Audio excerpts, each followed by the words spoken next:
Now we're going to take a look at constructing a confidence interval for the difference of two means, but now with small samples. So we're going to make a couple of assumptions here. First of all, we're going to assume that the samples are drawn independently from two populations. Each population has a normal distribution, and we're going to assume that the sigmas, the standard deviation of each population, is the same. Now this may seem restrictive, but in most applications this is true, and there's actually a test for this called the F-test that we could get to near the end of the term. Here's the formula we're going to use to do this. We're going to take the difference of our sample means, and then we're going to add and subtract. All right, now that's the t-value, right? We're using the t-distribution because we have small samples, right? Both samples are less than 30. So in order to compute this, remember we need degrees of freedom and the level of confidence. And then we're going to multiply by these two square roots. And this part here, all this part here, that is the error of the estimate, right? So all this,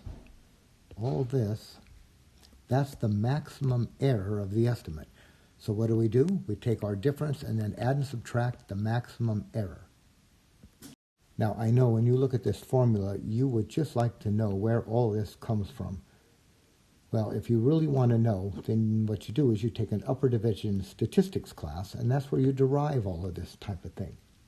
But for us right now, we just want to know how to use it. So here's the formula, here's how to use it. You know, let's mention first that we made this assumption here, that the sigmas are equal. Well, we don't know that. And what we're going to use the S's. You see, the formula has the S's. So in order to get the best estimate for the common standard deviation, common because they're both the same, the best estimate for that is this expression right here. And that is called the pooled standard deviation. So that gives us the best estimate for this value right here. Since they're both the same, there's really only one value. Well, let's look at an example. All right, so here's what's going on in this one here. I took this one right out of the book. It's number 11 in section 7.4, I guess it is. So inorganic phosphorus is a naturally occurring element in all plants and animals, with concentration increasing progressively up the food chain. All right, so here it is, fruits and, okay. Geochemical surveys take soil samples to determine phosphorus content in parts per million. A high phosphorus content may or may not indicate ancient burial site, food storage site, or even a garbage dump. Now, the Hill of Tara is a very important archaeological site in Ireland. It is, by legend, the seat of Ireland's ancient kings. Okay, and we've got it referenced here. Now, independent random samples from two regions in Tara gave the following phosphorus measurements.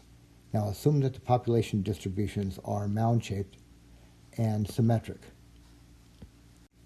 So here's region 1. We've got data for region 1. We've got 12 pieces of data. And here's the data for region 2. We've got 16 pieces of data. And then part A says this: use a calculator with mean and standard deviation keys to verify that the mean of the first sample is 747.5 with a standard deviation of 170.4.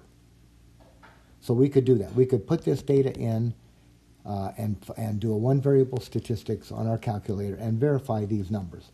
Same idea for the second sample. Now, if there ever seemed like the time to use technology, I think this is it. Otherwise, we have to substitute in all of these numbers and compute. Let's use technology. I'm going to use the TI-84. I'll show you exactly how to put it in. Press the Stat key. And then from the Stat key, you're going to arrow over to Tests. That's what I said. I said Tests. And from Tests, you are going to scroll down to item 0. Let me just check. I want to be sure that it's 0. Last time I looked it was. Yes, 0. And 0 says two samp t interval. All right, so we're using the 2 sample t interval, which happens to be this one right up here. So you select this one, right? Maybe press enter and select it. And then you're given a bunch of choices here. Here's what they're asking. Do you want data or stats? Well, we're putting in the statistics. We're not putting in individual pieces of data. So we're going to select stats. Then you have to scroll down to get each one of these inputs. So they're asking for x1 bar. We can type in 747.5. Then they're asking for S sub x, the standard deviation, which is 170.4. Press enter. And then they want to know the sample of the first size of the first sample. So N1, that's 12. All right, and then x2 bar, the mean of the second sample, that was 738.9. S2 is 212.1. And really it says S sub x, right? S sub x2, S sub x1 up here. And then the second sample size is 16. Now, you scroll down after you get all those in, and it wants to know the sea level. Okay, I better do it out here where I have some room. Sea level. And we're doing this at 95%. So you can put in 95, or if you like, 0.95. Calculator will read it. Then it wants to know if you want it pooled or not. So our answer is yes. We are pooling the data, and that will estimate these two standard deviations, the pooled standard deviation. Then you go down to calculate, press enter, and what comes up? All right, so here's what I'm getting. You know what? I think I need to erase a few things up here at the top.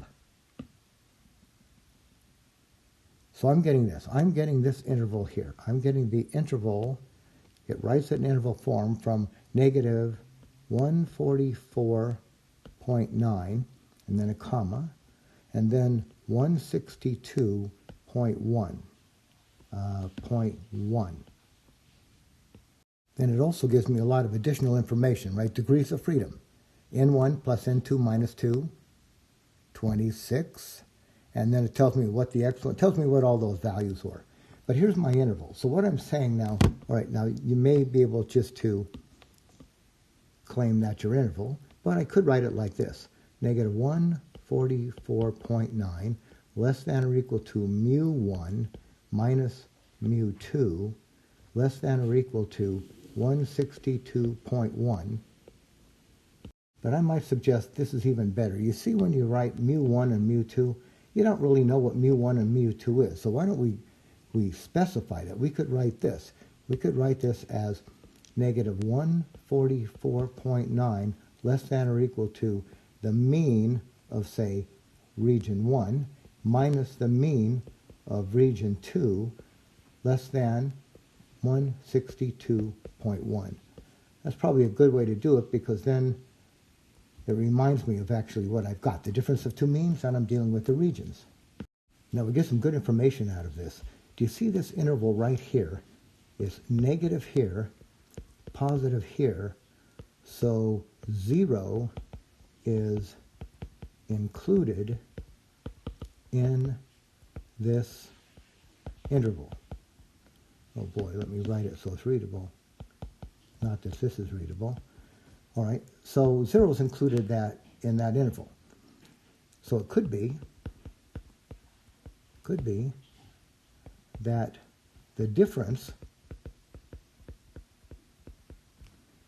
in the means is 0. No difference. All right, so now we actually have some statistical evidence to claim that there could be no difference in those means, and we're 95% sure that we could say that there's no difference between those means.